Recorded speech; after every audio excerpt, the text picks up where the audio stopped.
Hi, I'm Dr. Bertice Berry, and I have to tell you this story. So, it took me a long time to get a PhD. I went to college, I was 17. I finished my doctoral degree at 26. That sounds like a short period of time. Sounds like I got it really quickly.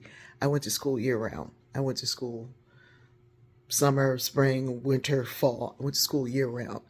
I didn't do anything else. I had some jobs here and there to supplement my life, but they were in addition to and on top of. I went to school constantly. I did like double the coursework that whole entire time to do what I did. Took a lot of education. Getting ordained, licensed and ordained in the Episcopal Church, a lot of time. No, 4 years. Use no little 4 years completely, from discernment to background checks to psychiatric evaluations. You meet with the bishop, you meet with your church, you meet with the vestry has to sign off.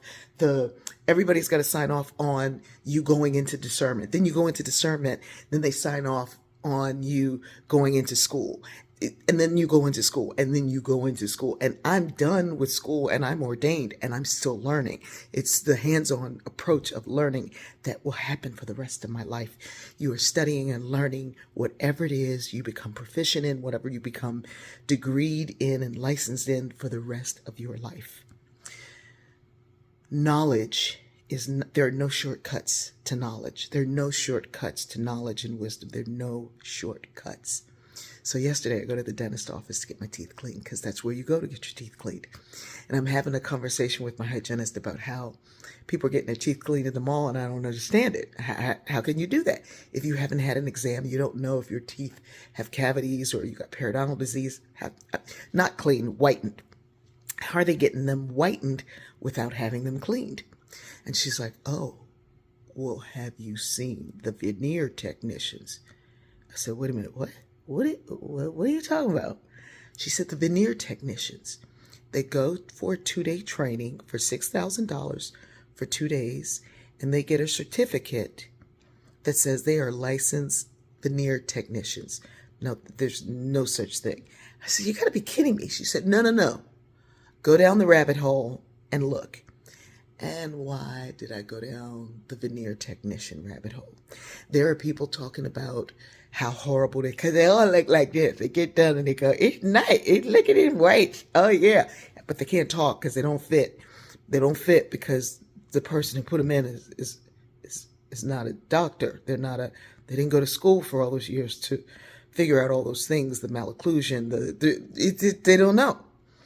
So I'm like, you gotta be kidding me. So there are videos of people who had them put in and videos of people who did them and saying that they don't know what they're talking about.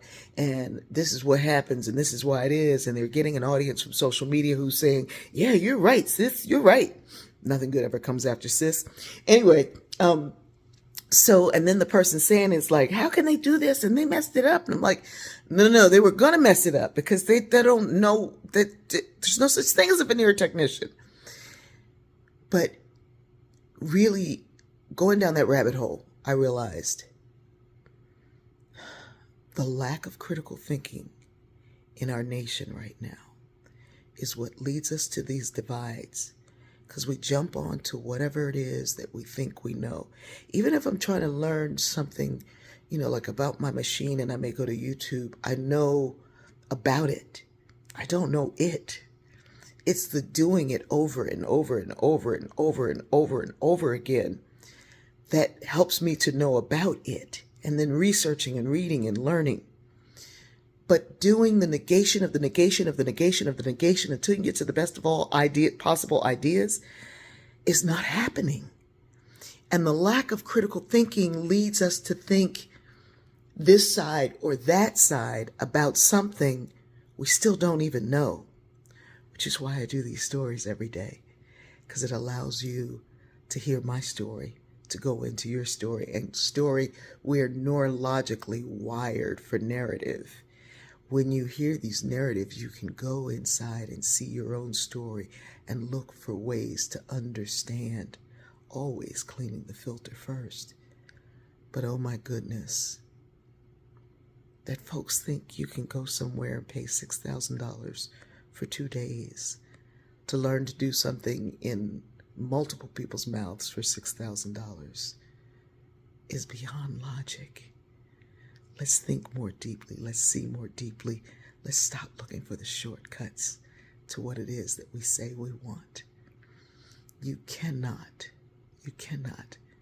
put all kinds of stuff on the outside without taking care of the inside. I love you.